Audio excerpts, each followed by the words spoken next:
So hey guys and welcome back to another video of my channel. और जब एक movie बनती है तो उसकी एक्चुअल लेंथ कुछ अलग होती है, उसके बाद उसके ऊपर एडिटिंग होती है और वहाँ पे कुछ चीज़ों को रिमूव किया जाता है अगर ऐसा लगता है कि इस सीन का मूवी में रिलेवेंस नहीं या फिर इस सीन को इस वाली मूवी में इंक्लूड नहीं करना चाहिए तो उस सीन को भी डिलीट किया जाता है। और बड़ी से बड़ी मूवी के साथ ऐसा होता है, अवेंजर्स एंड गेम के साथ भी हुआ था। और हाँ, स्पाइडरमैन नो वे होम में भी डिलीटेड सीन्स थे जिनके बारे में अब जाके इन्फॉर्मेशन और डिटेल्स आ रही है, अब जाके कंफर्मेशन मिल रहे हैं। और कुछ सीन्स तो इंपॉर्टेंट भी थे, जैसे कि वेनम को लेकर एक सीन था, अमेजिंग स्पाइडरमैन का उसके यूनिवर्स में एक सीन था। और मुझे लगता है इन सीन्स के बारे में आपका जानना जरूरी है, तो मैंने सोचा एक वीडियो बनाते हैं। और वीडियो को स्टार्ट करने से पहले 100 के सब्सक्राइबर्स होने वाले हैं, अगर अभी भी सब्सक्राइब नहीं किया तो जल्दी जल्दी सब्सक्राइब करो। Without wasting any more time, चलिए वीडियो को शुरू करते हैं।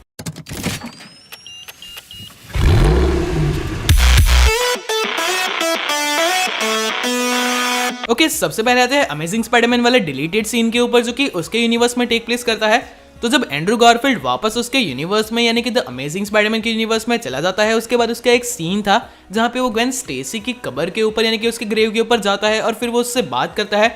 वो उससे कहता है कि वो अपने ब्रदर्स से मिला यानी कि दूसरे स्पाइडरमैन से। एंड्रू गारफील्ड यहाँ पे बात कर रहा है कि वो टॉम हॉलैंड और टोबी मैगवायर के स्पाइडरमैन से मिला है और इससे रिलेटेड भी कुछ कन्वर्सेशन थी। और उसके बाद वो ये भी कहता है कि उसने एमजे की जान बचाई और यहाँ पे अपने ग्रीफ को जता रहा है कि किस तरीके से वो स्टेसी को नहीं बचा पाया था, पर आखिरकार उसने एमजे की जान बचाई और अब उसके दिल पे जो बोझ था वो उतर चुका है। और देखो, वैसे तो इस सीन को डिलीट कर दिया गया है, पर शायद ऐसा भी हो सकता है कि सीन के मायने काफी बड़े हो और इसको किसी फ्यूचर की मूवी के लिए प्रिजर्व किया गया हो, क्योंकि अभी मॉर्बियस को लेकर जो डिटेल्स आई थी वहां पे ऐसा कहा गया कि मॉर्बियस में हमें अमेजिंग स्पाइडरमैन दिखेगा। और हाँ, ऐसी थियरीज कई सालों से कही जा रही है कि मॉर्बियस वगैरह जो सोनी की मूवीज है वो अमेजिंग स्पाइडरमैन के फ्रेंचाइज में कनेक्ट होगी, ना कि एमसीयू में।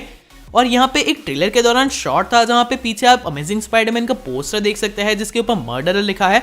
और खुद एंड्रू गारफील्ड ने नो वे होम मूवी में कहा था कि ग्वेन स्टेसी की डेथ के बाद वो फ्यूरियसली डिसीजंस को लेने लगा था।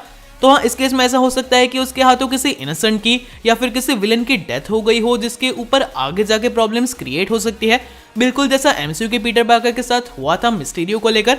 तो हाँ, शायद ये सीन किसी फ्यूचर की मूवी के लिए रिलेटेड है और इसको लेकर आगे भी कुछ हमें दिखने वाला है। और हाँ, द अमेजिंग स्पाइडरमैन 3 को लेकर मैंने ऑलरेडी एक पॉडकास्ट किया है जहाँ पे इस चीज को काफी डिटेल में डिस्कस किया गया है, तो मैं ज्यादा इसमें नहीं घुस रहा। अगर आप जानना चाहते हैं तो उस पॉडकास्ट को देख सकते हैं। और हाँ, एक जो सीन था जहाँ पे एंड्रू गारफील्ड एमजे को बचाता है, उस सीन को और अच्छे से दिखाया जा सकता था। हमें ऐसा लगा कि वो सीन थोड़ा सा शॉर्ट था, जिसके तुरंत बाद एंड्रू गारफील्ड का एक ब्रेकडाउन भी होता है इमोशनली। तो अगर इस रिलेटेड सीन को इंक्लूड किया जाता हो तो फैंस और इमोशनली इस चीज को देख पाते, पर हालांकि ये सीन डिलीट हो चुका है तो कुछ नहीं किया जा सकता। पर इस सीन का फ्यूचर में रिलेवेंस हो सकता है, जैसे कि मैंने आपको कहा कि वो फ्यूरियसली डिसीजन लेने लगा था, पर अब जाके उसने अपने माइंड को काम किया है, पर उसने जो चीज़ें की है उसका गिल्ट और उसके कामों की वजह से उसे आगे जाके ट्रबल फेस करनी पड़ सकती है। ये शायद थर्ड मूवी का कंसेप्ट हो सकता है। आपको इसके बारे में क्या लगता है नीचे कमेंट जरूर करना। और चलिए बढ़ते हैं नेक्स्ट रिलेटेड सीन के ऊपर। तो चलिए अब आता है स्पाइडरमैन और वेनम वाले सीन के ऊपर, स्पाइडरमैन के वेनम सूट के ऊपर, स्पाइडरमैन के सिम्बियोट सूट के ऊपर, क्योंकि आई नो कि काफी सारी जनता बस इसी चीज को थंबनेल में देख के वीडियो देखने आई है। तो हाँ, उनके लिए मैं बता दूं कि इस वाली मूवी में स्पाइडरमैन का एक वेनम सूट होने वाला था, जिसको डिजाइन भी कर दिया गया था, उसका कंसेप्ट भी बना दिया गया था, जो कि आप अपनी स्क्रीन पे देख पा रहे होंगे। वहां पे उसका मुंह भी आप एक सीन में देख सकते हैं और उसका मास्क भी कंसेप्टली डिजाइन कर दिया गया था, पर आखिर में इस चीज को मूवी से रिमूव कर दिया गया। आपने देखा ही होगा स्पाइडरमैन का वो पोस्ट क्रेडिट सीन जहां पे वेनम आता है और एंड में जाते जाते वो अपना एक पार्टिकल उस टेबल पे छोड़ के जाता है, तो शायद उसी की मदद से इस सूट को क्रिएट किया जाने वाला था। पर हाँ, ये चीज इस मूवी में नहीं हुई and I am damn sure कि ये चीज स्पाइडरमैन 4 में होने ही वाली है। और हाँ, कहीं सारे लोगों के लिए वेनम वाला वो सीन बहुत डिसअपॉइंटिंग था, क्योंकि हमने एक्सपेक्ट किया था कि हमें टॉम हॉलैंड के स्पाइडरमैन और टॉम हार्डी के वेनम के बीच में फाइट देखने को मिलेगी, एक मेगा क्रॉसओवर होगा, बट ऐसा कुछ भी नहीं हुआ। वेनम बस पोस्ट क्रेडिट सीन के थ्रू आया और पोस्ट क्रेडिट में ही वापस चला गया। तो ये चीज वहां पे उन फैंस के लिए एक रिलीफ प्रोवाइड करती है कि वेनम का जो भी पार्टिकल छोड़ा गया है बहुत इंटेंशनली छोड़ा गया है, वो तो हम सब जानते ही है, पर ये पार्टिकल अब स्पाइडरमैन के लिए एक सूट बनेगा। और हमने देखा है मूवी के एंड में स्पाइडरमैन के पास कोई भी अच्छा सूट नहीं बचता, वो अपने आयरन स्पाइडर सूट को भी छोड़ देता है, वो वापस आ जाता है अपने क्लासिक स्पाइडरमैन वाले रेड एंड ब्लू सूट में।